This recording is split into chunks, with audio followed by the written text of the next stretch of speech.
परशुरामाच्या पदस्पर्शाने पावन झालेल्या अरबी समुद्राच्या कुशीत वसलेल्या प्रसिद्ध गायिका सौ अंजनीबाई मालपेकर, उत्कृष्ट अभिनेत्री सौ गुलाब कोरगावकर, मराठी रंगभूमीवरील प्रसिद्ध अभिनेते, दिग्दर्शक तसेच नाट्य निर्माते श्री प्रभाकर पणशीकर अशा थोर कलावंतांची भूमी म्हणून ओळखली जाते ती म्हणजे उत्तर गोव्यातील पेडणे तालुका. आणि ह्या पेडणे तालुक्यात निसर्ग सौंदर्याने नटलेलं एक लहानसं गाव म्हणजेच कोरगाव.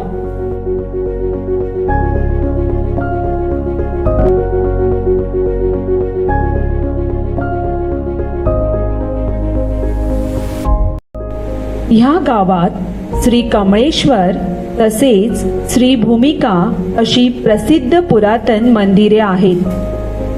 श्री कमळेश्वर मंदिर हे 200 वर्षापूर्वीचे पुरातन मंदिर आहे. गावातील लोकांची देवावर अपार श्रद्धा आणि भावार्थ असल्या कारणाने कुठलेही काम करण्यापूर्वी श्री कमळेश्वर तसेच श्री भूमिका देवीचा कौल घेऊनच गावकरी पुढे जातात. मंदिरासमोरून जाणाऱ्या पायवाटेने आपण सरळ पुढे गेलो की 1 किलोमीटरच्या अंतरावर एक छोटंसं घर दिमाखात उभे असलेले दिसते. त्या वास्तूत कोरगावकर कुटुंब अनेक वर्षापासून स्थायिक आहेत. ह्या कोरगावकर कुटुंबाचे प्रमुख स्वर्गवासी श्री केशव कोरगावकर होते. पोर्तुगीज सरकारच्या काळात ते रेजिदोर म्हणून काम पाहत असत. त्यांच्यानंतर ज्येष्ठ सुपुत्र श्री शिवराम कोरगावकर व त्यांच्या पत्नी सौ पुष्पावती कोरगावकर ह्यांनी ह्या घराची जबाबदारी आपल्या खांद्यावर घेतली. हा संसाराचा डोलारा आपल्या खांद्यावर सांभाळत असताना त्यांच्या संसार वेदीवर 5 फुले फुलली. पांडुरंग, देवीदास, रामदास, अनिल व प्रेमलता. थोरला मुलगा पांडुरंग यांचा जन्म 25 ऑगस्ट 1961 साली झाला. पांडुरंग लहानपणापासून चाणाक्ष बुद्धीचा होता. त्यांची निरीक्षण क्षमता खूप तीक्ष्ण होती. तसेच त्यांना रंगभूमीबद्दल ओढ होती. लहानपणापासूनच अनेक कलावंतांच्या भूमिका पाहून त्यांच्यातला कलावंत जागा झाला आणि उत्कृष्ट अभिनेत्यांच्या मार्गदर्शनाखाली रंगमंचावर लहान मोठ्या भूमिका साकारण्यासाठी ते पुढे येऊ लागले.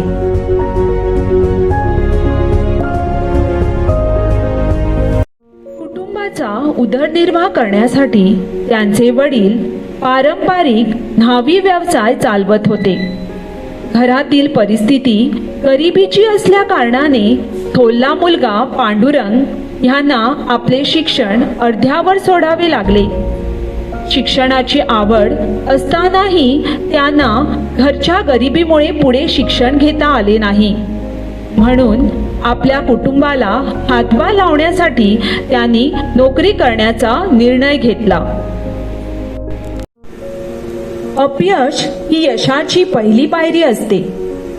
एखादा माणूस अपयशाचा अख्खा जिना चढून मग यशस्वी होत असेल तर मग तुम्ही काय म्हणाल?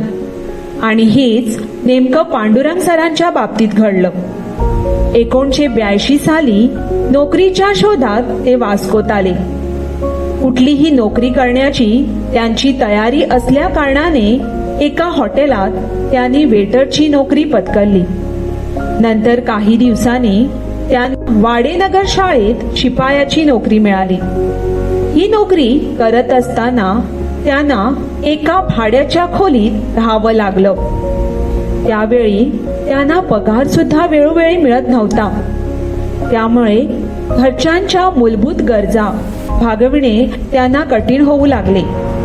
आपल्या पोटापाण्याचा प्रश्न सुटेल, राहण्याची व्यवस्था होईल, तसंच कुटुंबाला हातभार लागेल अशी नोकरी त्यांना हवी होती.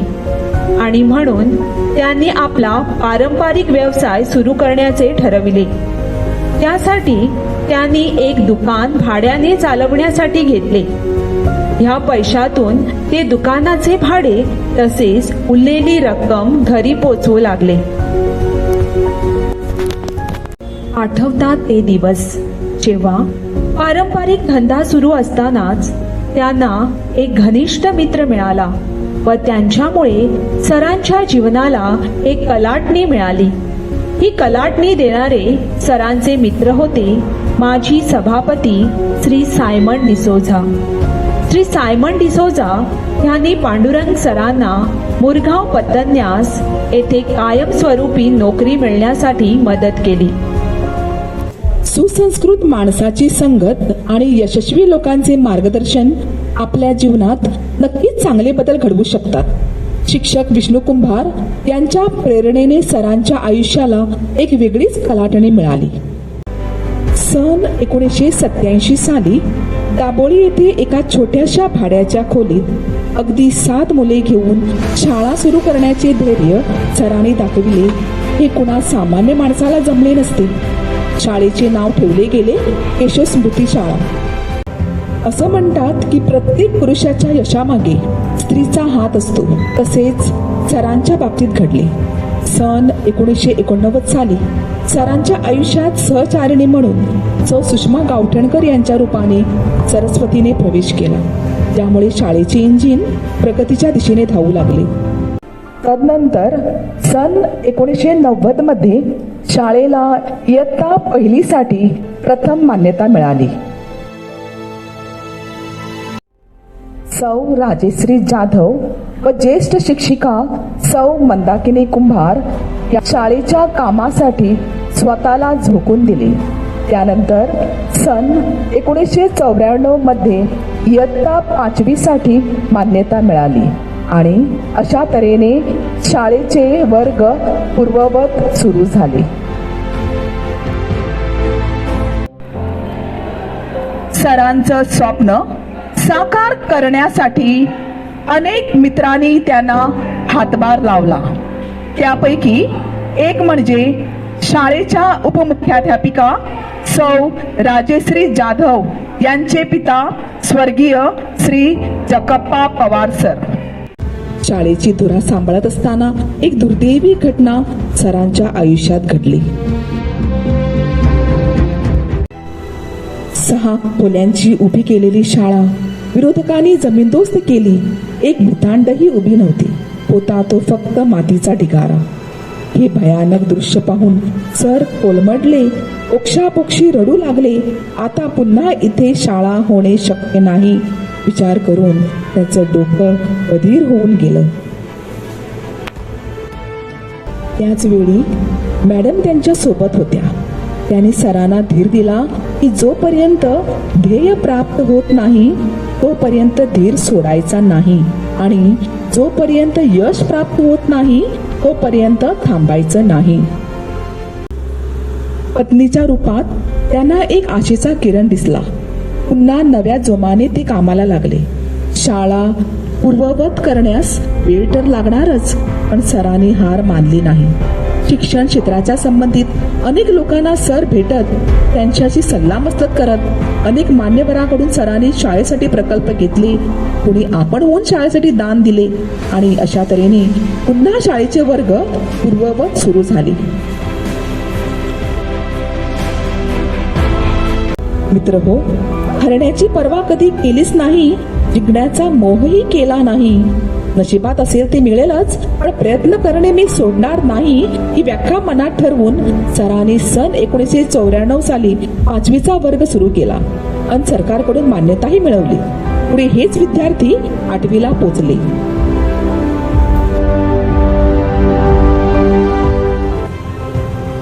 मान्यता नसून सुद्धा महत्वाकांक्षा व आत्मविश्वासाच्या बळावर 8वीचा वर्ग सुरूच ठेवला. पण याचा परिणाम असा झाला की मान्यता नसलेला वर्ग सुरू ठेवल्यामुळे सरांना अटकेचे वॉरंट काढण्यात आले व 50,000 रुपये दंड ठोठावला. मुलांच्या भवितव्याचा प्रश्न आवासून उभा होता. मार्ग सत्याचा होता, काट्या कुट्याचा होता आणि प्रचंड इच्छाशक्ती होती. काटेरी वाटेला सर न जुमानता पुढे चालत गेले. या कठीण परिस्थितीत वेलिंकर सरांनी मदतीचा हात दिला आणि सरांना धीर आला. प्रत्येक संघर्षाच्या वेळी वेलिंकर सर त्यांच्या पाठीशी ठामपणे उभे राहिले. विद्यार्थ्यांचे वर्ष वाया जाऊ नये तसेच त्यांच्या उज्ज्वल भवितव्यासाठी सरांनी वेलिंकर सरांच्या संमतीने शांतादुर्ग हायस्कूलमध्ये बसवण्याची सोय केली. सरकारने मान्यता नाकारल्यामुळे व वर्तमानपत्रात ठळक अक्षरात खाजगी शाळांना अनुमती देऊ नये तसेच केशव स्मृती शाळा ही बेकायदेशीर आहे अशी बातमी छापून आल्याने सरांवर दबाव आला की आता पुढचे वर्ग चालवायचे कसे.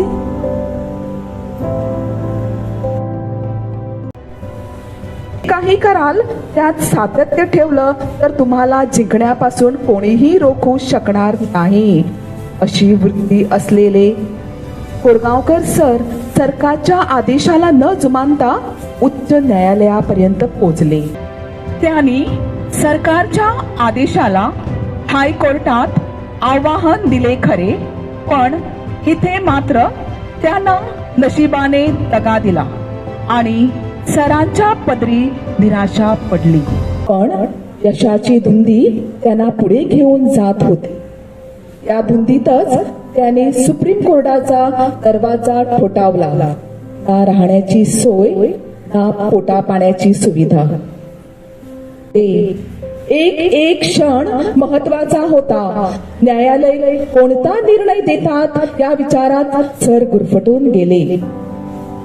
सर्वोच्च न्यायालयाने सरांच्या बाजूने निकाल लावला. गोव्याच्या इतिहासात सुना गेलेला तो दिवस म्हणजेच 5 ऑगस्ट 2000. शांत समुद्र उत्तम खलाशी कधीही तयार करू शकत नाही. समुद्र खवळत असला, लाटावर लाटा कोसळत असल्या, वादळ वारा सुटलेला असला आणि ह्या सगळ्या संकटाशी झुंज देऊन तुम्ही पलीकडच्या किनाऱ्यावर पोचाल तेव्हाच तुम्ही सर्वोत्तम मानले जाल. आणि ह्याचे उत्तम उदाहरण म्हणजे श्री पांडुरंग कोरगावकर सर. आज केशव स्मृती पूर्व प्राथमिक, केशव स्मृती प्राथमिक, केशव स्मृती हायस्कूल, केशव स्मृती उच्च माध्यमिक व केशव स्मृती मुक्त विद्यापीठ, केशव स्मृती बाल विकास मंदिर. कोरगावकर सरांना या कार्यामुळे अनेक पुरस्कारांनी सन्मानित केले आहे. त्यापैकी एक म्हणजे शिक्षण क्षेत्रातील उल्लेखनीय समाजकार्य केल्याबद्दल 19 डिसेंबर 2010 या दिवशी माजी मुख्यमंत्री श्री दिगंबर कामत यांच्या हस्ते पुरस्कार प्रदान करण्यात आला. सरांनी आपली शैक्षणिक संस्था तर उघडलीच, पण अनेक गरीब तसेच गरजू ग्रामीण लोकांना सढळ हस्ते मदत करून मने जिंकून घेतली आहे.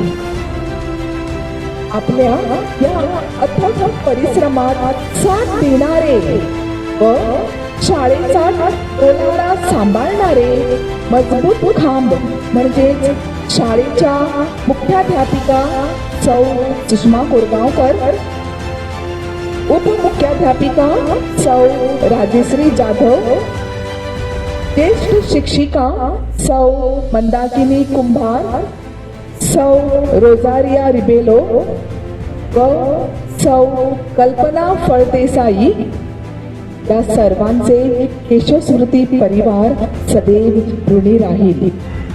शाळेचे वटवृक्षात रूपांतर होण्यासाठी जे जे महारथी सरांच्या पाठीशी खंबीरपणे उभे राहिले ते म्हणजेच माजी शिक्षण संचालक श्री अनिल पवार सर, विद्या प्रबोधिनी कॉलेजचे माजी प्राचार्य श्री सुभाष वेलिंकर सर,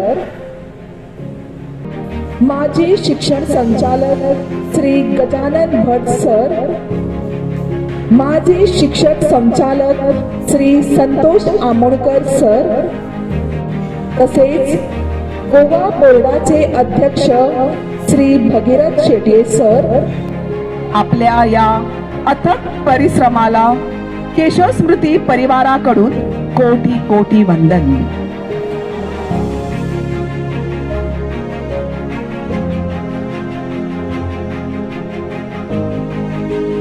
आज श्री पांडुरंग सर व मॅडम सुषमा कोरगावकर यांच्या जीवनात 3 फुले उमलली आहेत, ज्यांनी याच शाळेत प्रवेश घेऊन आपले भविष्य उज्ज्वल केले आहे. प्रथम ज्येष्ठ कन्या सिद्धी पांडुरंग कोरगावकर व आताची सौ सिद्धी रोहित महाले, जी विज्ञान शाखेची पदवीधर आहे, B.Ed करून आपल्या शाळेत शिक्षिकेची भूमिका बजावत आहे. द्वितीय कन्या डॉक्टर पूजा पांडुरंग कोरगावकर, बांबोळी वैद्यकीय महाविद्यालयात MBBS चे शिक्षण पूर्ण करून वैद्यकीय क्षेत्रात पुढचे शिक्षण घेत आहे. तसेच तिने कोरोनाच्या कालावधीत कासावली सरकारी आरोग्य केंद्रात व मडगाव येथील हॉस्पिसिओ आरोग्य केंद्रात वैद्यकीय सेवा बजावली आहे. यासाठी तिचा सन्मान करण्यात आला. तिसरे रत्न म्हणजेच कुमार शिवम पांडुरंग कोरगावकर यांनी 12वी विज्ञान पूर्ण केल्यानंतर अभियांत्रिकी महाविद्यालयात सध्या ते IT म्हणजेच इन्फॉर्मेशन टेक्नॉलॉजीचे शिक्षण घेत आहेत. आज या शाळेत 105 शिक्षक विद्यादानाचे कार्य करत आहे, ज्यांचे संसारिक जीवन या शाळेवर अवलंबून आहे. अशा अनेक शाखा तयार झाल्या आहेत. आज आपण केलेल्या कष्टाचे चीज समाजासमोर आहे. स्वतः तुम्ही अनुभवलेले प्रसंग आम्हा सारख्या प्रत्येक शिक्षकाला प्रेरणा देत आहात. आपल्या या अथक परिश्रमाला कोटी कोटी वंदन. आज 60व्या वाढदिवसानिमित्त तुमचे अभिष्ट चिंतन तुम्हाला दीर्घायुष्य लाभो व अमृत महोत्सव याही पेक्षा दिमाखाने साजरा हो ही ईश्वर चरणी प्रार्थना.